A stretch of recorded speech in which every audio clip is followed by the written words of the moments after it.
Why do a lot of these asymmetrical games come out, do okay for a little bit, but then ultimately die out, with the exception of DBD? I'm going to give you my personal answer to that, having played many of these asymmetrical horror games over the years. And the biggest answer that I have to it is that most of these games seem to focus on competitiveness rather than focus on the experience of a horror game. Now, what I mean by focusing on the experience of a horror game rather than being overtly competitive is basically that a lot of these asymmetrical games end up coming out having a coat of paint that makes it seem like it's going to be a horror experience, but it's not. It's mostly just an action horror kind of thing. It's just an action game with a coat of horror paint splashed over it to make it seem like it's a horror experience. And that's not to throw people that love competitive games only under the bus. But for me personally, and a lot of the people that I've spoken to could agree that it is very important to have competitive, yes, but also important to marry the experience into the game with the competitiveness.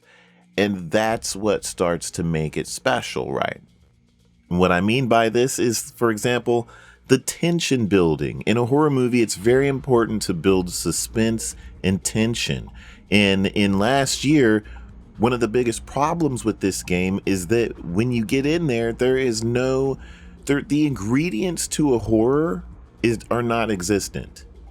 The main ingredients of a horror, or like a horror film adapted to a video game, are not existent. And if you want to build a horror asymmetrical game, it's very important, I feel, to have the ingredients of what a horror film would follow inside of your game for it to work in the same way, so you can get the same reaction that you would from a horror movie, but in a game.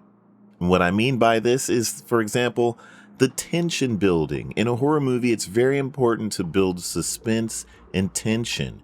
And in last year, once the monster is on you, once the killer is on you, they really don't let up until the end of the match. So you get the first 3 minutes of wondering where the killer or when the killer is going to show up. But after they show up, it's a constant barrage of attacking, and it's just constant action for 80 to 90% of the rest of the match. The killer is just there, and you expect him to be there, and there's no breathing room. Imagine if you watched a film and there was no downtime. Like, Jason showed up and he stayed on the screen for the rest of the duration of the hour-and-a-half film, right? It would be constant action. By that moment, it's just an action film, right? There's no tension. There's no moments of silence. There's no suspense. And that's like a really big ingredient to a horror film. You have to have the moments where the scene changes or the killer disappears for a moment and everything kind of calms down. But now you have the worry of, when is this thing going to return and try to hurt me? And I feel that that's what's wrong with last year, the major issue with last year. So the game last year, if you were to put it on a scale, it's literally like 90% action and 10% suspension and tension building, because there's hardly any of it at all. It has this coat of paint on it that tells you that it's a horror game. And, you know, the music and some of the presentation says horror, but the main ingredient of it, the meat and potatoes of the game, it's just not horror. DBD has a little bit more suspense and experience to it. I would say that Dead by Daylight is about 70% competitive, and it has the leftover 30% as the suspense building, the tension, and the roller coaster ride of a horror experience. So while DBD has a little bit more going on, you know, because the killer's not always around, some of the killers are built to sneak up on you, and you have the various killers that kind of offer various different experiences.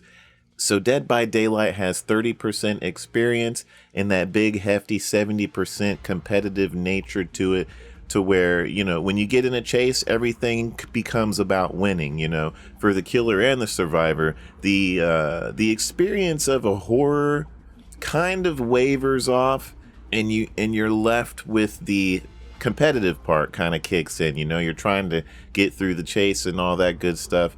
And then, you know, a lot of people will argue that, yeah, once you play a game enough, the effect of the first, you know, the honeymoon phase of the game kind of wears off, and then it just becomes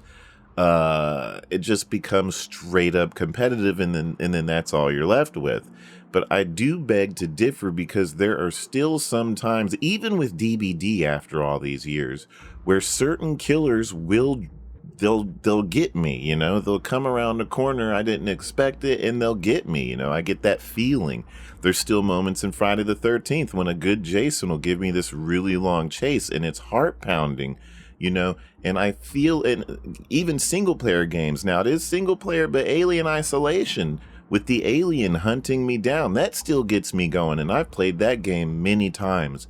I feel that if you nail the experience of a game, that it'll just follow through naturally. So no matter how many times you're getting on the roller coaster, the effect doesn't wear down, because the roller coaster's built really good. You know, the experience is done so well.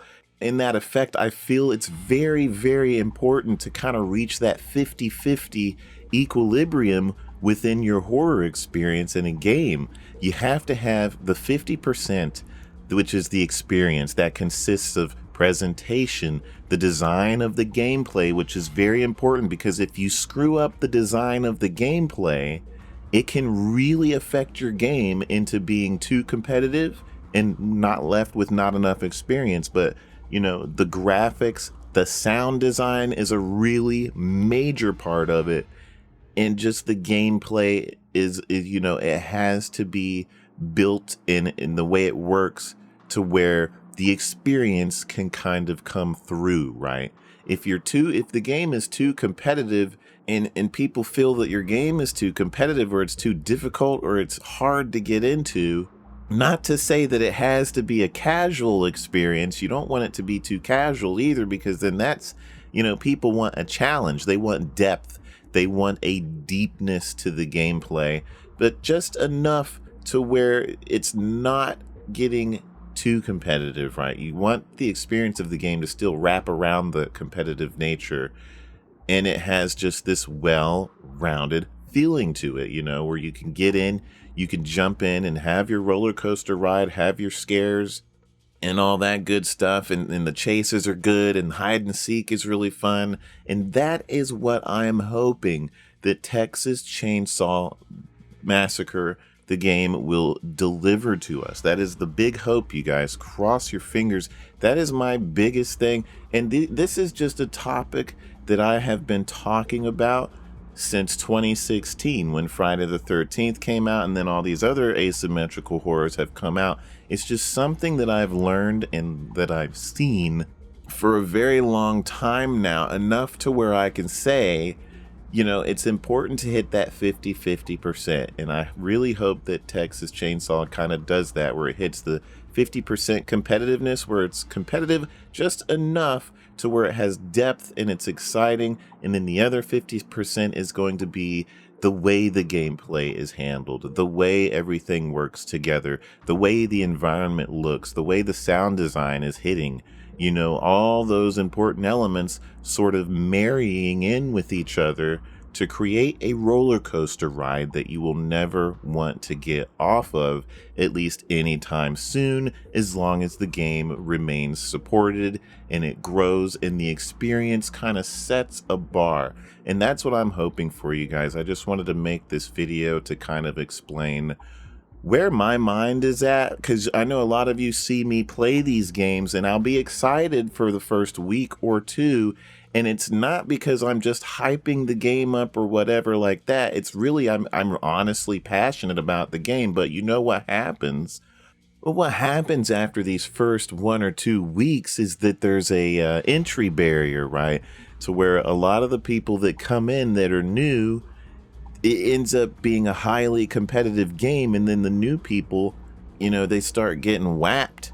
They start getting killed, and then it's either the killers are getting whapped or the survivors are getting bapped, and then it's just, and then nobody wants to play, and it's left with a very small fan base of veterans that end up playing the game, and that small handful of people are the ones left playing the game, and it's just not enough to support the game, and then, you know, it just doesn't really go anywhere. It stagnates. The game may still stay out and get a little bit of support, but it's not really taking off, if you know what I mean.